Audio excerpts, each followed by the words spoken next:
Gadis ini sangat cerdas ketika sekelompok penjahat tiba-tiba merampok bus.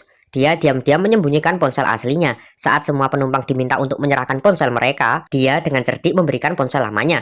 Sementara itu, supir bus mencoba melarikan diri ketika ada kesempatan. Tetapi para penjahat menyadarinya. Sopir mencoba melawan dengan tongkat penjaga. Tetapi sebelum bisa berbuat apa-apa, sebuah peluru menembus dadanya. Mau mati ya? Duduk diam.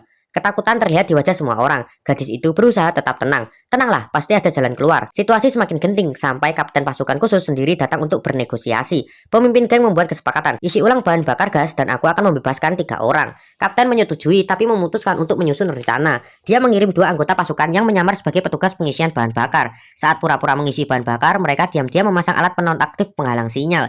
Saat pengisian bahan bakar berlangsung, pemimpin geng memilih 3 penumpang secara acak untuk dibebaskan. Nama gadis itu keluar dan dia termasuk di antara 3 orang itu. Saat dia turun dari bus, dia melihat komando yang berdiri di depan. Salah satunya adalah kakaknya sendiri. Kakaknya pun terkejut melihatnya. Gadis itu memberi isyarat bahwa dia masih memiliki ponsel dan bisa kembali untuk membantu. Kakaknya menyadari betapa berbahayanya itu. Awalnya dia menolak, tapi setelah adiknya memohon berulang kali, dia akhirnya memberi izin dengan berat hati. Gadis itu tahu bahwa kembali berarti mengundang kematian, tapi demi menyelamatkan semua orang, dia kembali tanpa ragu. Penjahat itu membiarkannya naik kembali ke bus, tetapi mengingkari janjinya. Dia malah membebaskan seseorang wanita tua, bukan anak kecil itu. Gadis itu terkejut, tapi itu bukan kesepakatannya. Kalau terlalu banyak orang keluar, semuanya akan mati, kata si penjahat. Di dalam bus, sang kakak komando berkata kepada rekannya, dia adikku, aku yang memberi isyarat agar dia kembali masuk. Saat kami kecil dan berbuat salah, sang gadis itu melihat kesempatan. Dia mengeluarkan ponsel tersembunyi dan mengirim pesan keluar. Pasukan komando langsung siaga. Semua penjahat berada di posisi yang tinggi.